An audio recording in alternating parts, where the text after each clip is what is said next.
It's been some kind of day for Shane Beamer and South Carolina's football program, and not in a good way. What should we make of all these transfer portal defections? I'm going to dive into all of that on today's Locked On Gamecocks. You are Locked On Gamecocks, your daily podcast on the South Carolina Gamecocks, part of the Locked On Podcast Network, your team every day.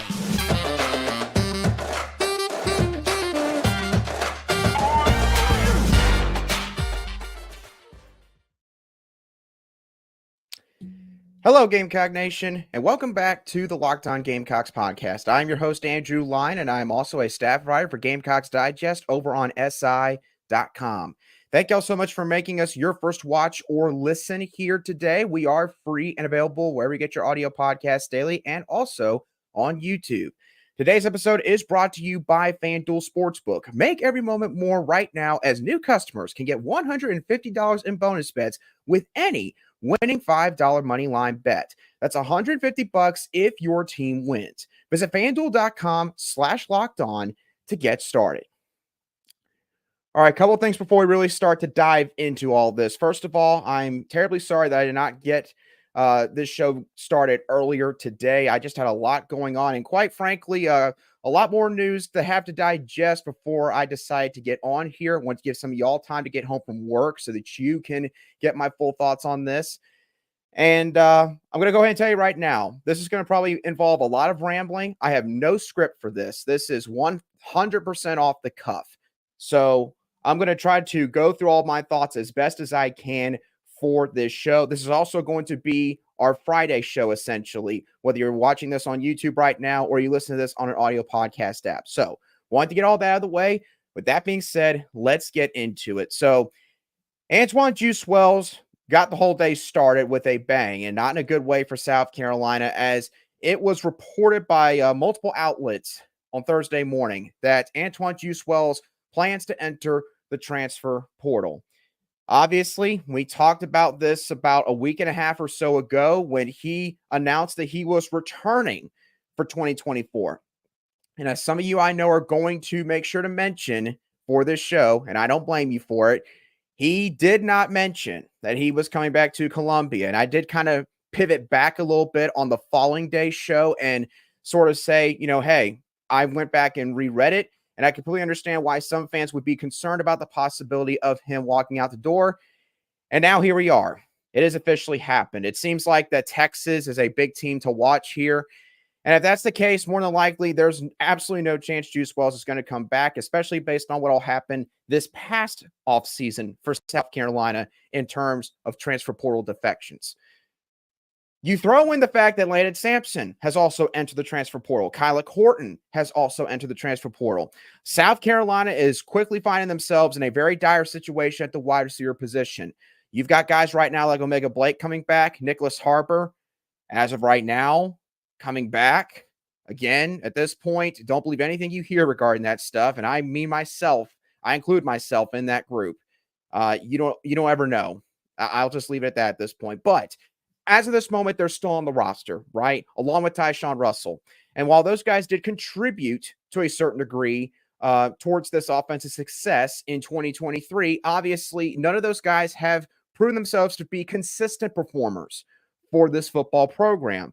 And so if you are Shane Beamer and this staff right now, you are scrambling. You have got to find some experienced, proven wide receivers out of the portal. It is an absolute must now. This has to be your number one priority, because Lenora Sellers, assuming that he is with the team in 2024, I'm going to have that preface every single time with these players now, but it seems I'm going to have to, assuming he's with the team next year, he's got to have some guys to throw the football to. And Nicholas Harper, sure, I think he's got a high ceiling, and he's certainly worked hard this season, but he's still got a ways to go. Tyshawn Russell is still raw. Omega Blake has shown flashes, but he kind of reminds me of Xavier Legette before 2023. He shows flashes at times, but he just hasn't been able to put it all together quite yet for one reason or another. So you've got to get some guys out of the portal. Talked about Florida International's Chris Mitchell as a potential option earlier this week. I saw that today they actually offered the younger cousin or a younger cousin of Jeremy Maclin, who was a former star wideout at Missouri and started in the NFL for, I believe, 8 seasons. As a matter of fact, I think he just has jersey retired at Missouri this season. His younger cousin is at North Texas. I'm sorry, his name escapes me right now, but just know he has the Maclin name. He's got NFL bloodlines. He was a 1,000-yard receiver for the Mean Green in 2023. I'm assuming that he's got 1 or 2 years left of eligibility. And so South Carolina, they've thrown their hat in the ring for that recruitment, but obviously there's plenty of other programs that have done the same as well. So Shaber and the staff, I think they definitely understand that they've got to get some receivers here. As far as I know, Mitch Jeter has also entered the transfer portal. DeAndre Martin just recently announced that he's entering the transfer portal.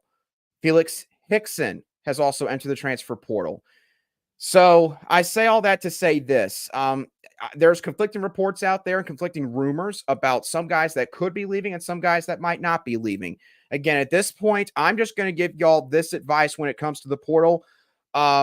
Just sit and wait. That's really all I can tell you right now. I wish I could give you more. But right now, just going to have to wait and see what this roster possibly looks like over the next few weeks. So that is sort of my overall thoughts on the wide receiver position. Really no reason to dive any further into that because, again, who knows? There could be more. There might not be more. We'll just have to wait and see on that. So the next question I know some fans might be sitting there and asking is, why is this happening? Why is this happening now for the second offseason in a row where South Carolina has concluded their season and their best players are just getting poached left and right? Well, I posted this on X earlier today. You could, by the way, find me on X at @aline_SC. This is a multifaceted problem. This is a problem that involves factors that are out of South Carolina's control and factors that are well within South Carolina's control. So we're going to break this up into 2 separate conversations here. We're going to start with the factors that are out of South Carolina's control. We'll do that in just a couple moments right here on Locked On Gamecocks.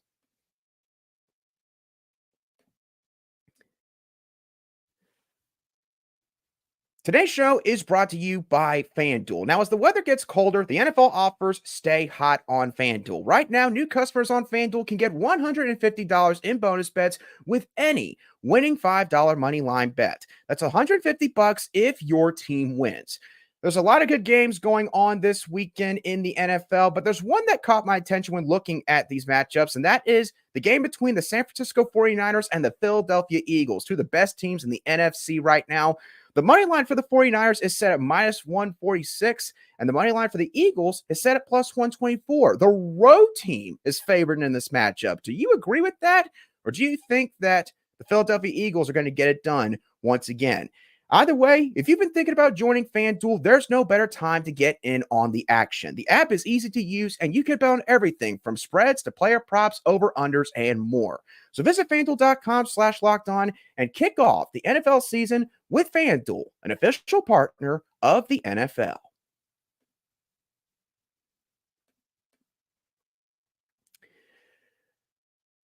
All right, welcome back to this Thursday live edition and, in essence, our Friday edition of the Locked On Gamecocks podcast, where we cover your team every single day. And as always, through the good and the bad, I really do appreciate each and every one of y'all for making us your first watch on YouTube or your daily listen wherever you get your audio podcasts daily.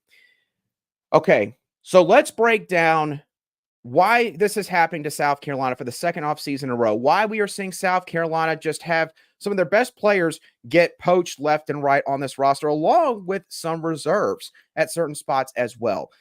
Let's start off with the factors that are out of their control. And the main one that I point to, and I'm not doing this just because it's mainstream to do so, but it is time that we just go ahead and address the elephant in the room with the NCAA.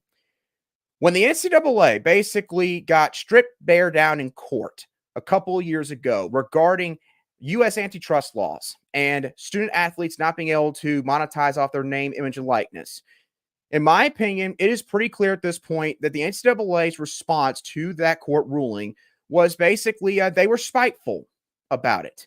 They didn't like the fact that they basically were told that you no longer have the authority and power that you once did over this sport. And so they basically kind of wiped their hands clean of name, image, and likeness and the transfer portal saying, you can go ahead and have a free transfer. You can transfer if you're a graduate transfer anytime you want, and you can now monetize. Oh, by the way, all you state lawmakers and programs, y'all go sort all that out yourselves. We're not going to give you any sort of guidelines for it. And that is why we are seeing what we are seeing right now in regards to the madness that is the transfer portal after these regular seasons are concluding. Because the NCAA, quite frankly, failed in their responsibility to the sport. They were the sports governing body for a very long time. And now, essentially, at this point, they're almost basically it's a figurehead. It's a figurehead corporation, essentially. The sport of college football is going to continue to have problems with the transfer portal, with tampering, with NIL being a driving force behind certain kids leaving these programs. This is going to continue to be an issue until some collective bargaining agreement is reached between student athletes and these TV networks.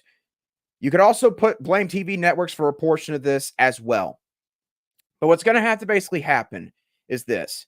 For teams like South Carolina and 95% of the rest of the programs in college football, you've got to hope that eventually, sometime down the road, and hopefully in the next couple of years, that agreement is reached between these TV networks and these student athletes to where all these student athletes are making a certain amount, bar none. There's like maybe a minimum rate. Maybe there's a different rate if you're a starter. And if you're maybe dubbed a superstar player, not sure how you would go about classifying and breaking all that down, but you get paid a certain amount based on those tiers.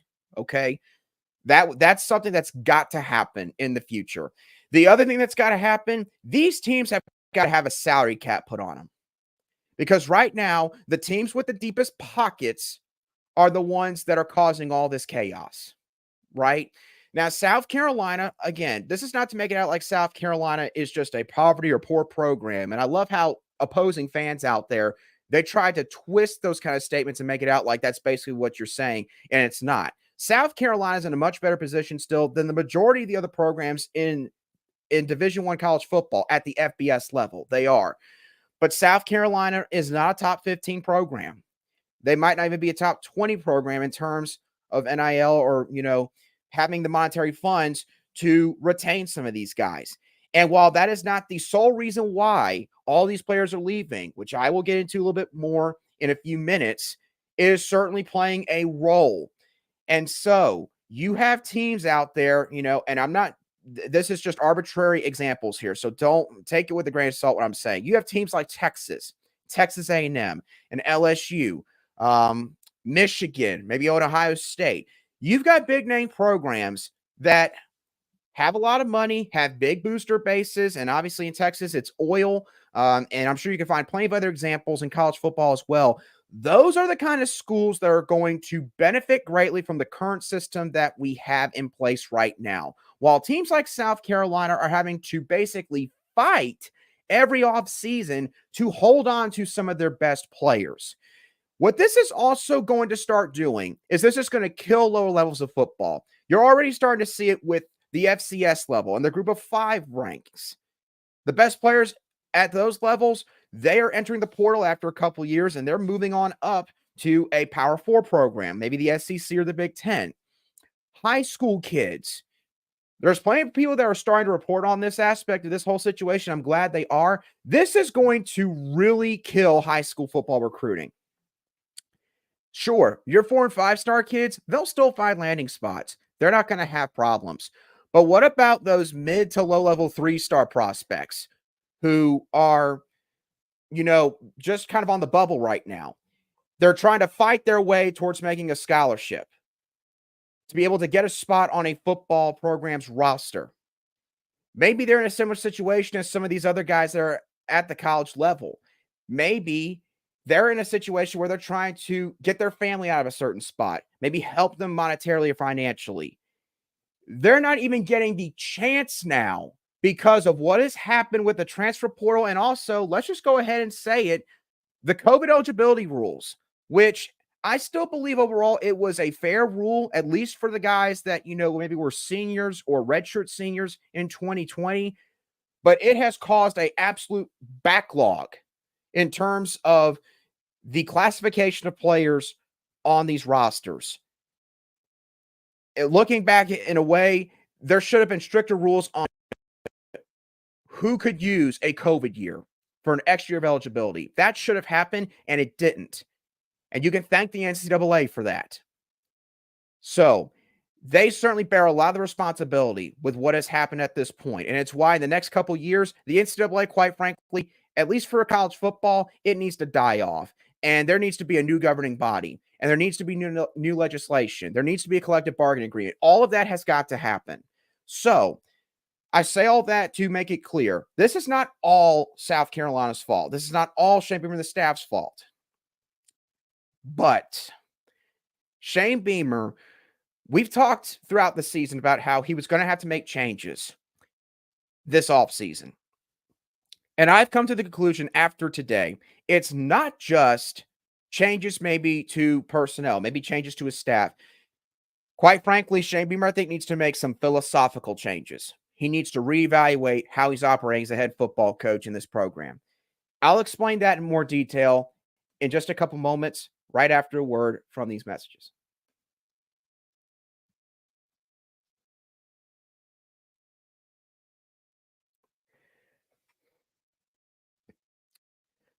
Okay, thank y'all once again for tuning into this live edition of the Locked On Gamecocks podcast on YouTube, or for listening to us wherever you get your audio podcasts daily.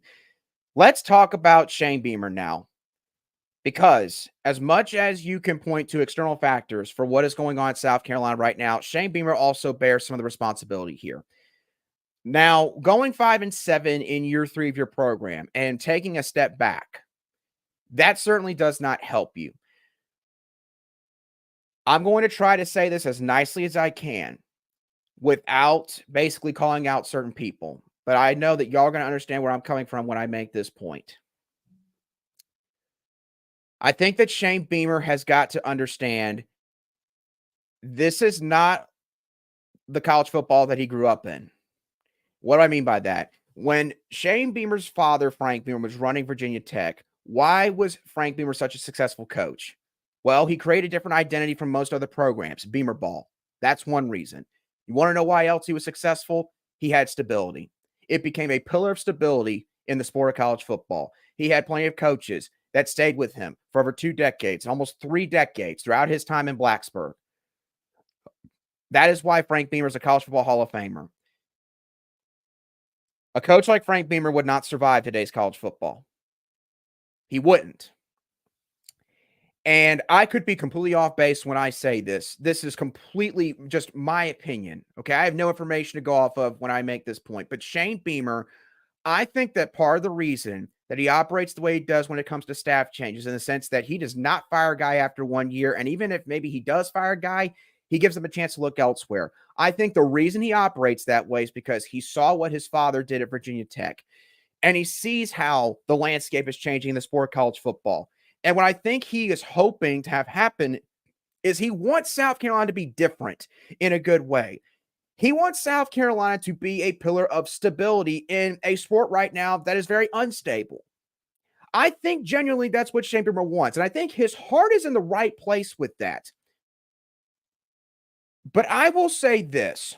With what happened last season on the offensive side of the ball, and now what has happened already a little bit this offseason defensively, and what could still happen over the next couple of days, I think that Shane Beamer needs to reevaluate how he deals with coaches that, when you quite frankly just look at what they've done, they've underperformed. Because this is a player-led sport now. I know that some people, in a certain sense, are not going to like hearing that. I'm sorry. It's the way it is. It is a player-led sport now. The players withhold a ton of power now. Just as much, quite frankly, if not more, than the head coach. Especially right now, consider the fact that they can leave at any time they want, just about. Shane Beamer, let's just start with this offseason. He has no choice but to make staff changes. He has to. There's no option. There's no other option that he can take. Because the fan base right now, rightfully so, They're not thrilled with what they're seeing right now on social media, having to worry about certain players possibly leaving, going into the portal. The guys have already dipped and left for one reason or another. Could be several reasons, but have left nonetheless.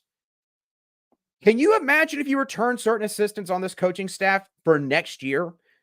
Fans are going to go ballistic. And rightfully so at this point. They're going to question just what on earth your thought process is with how you're operating with this football program.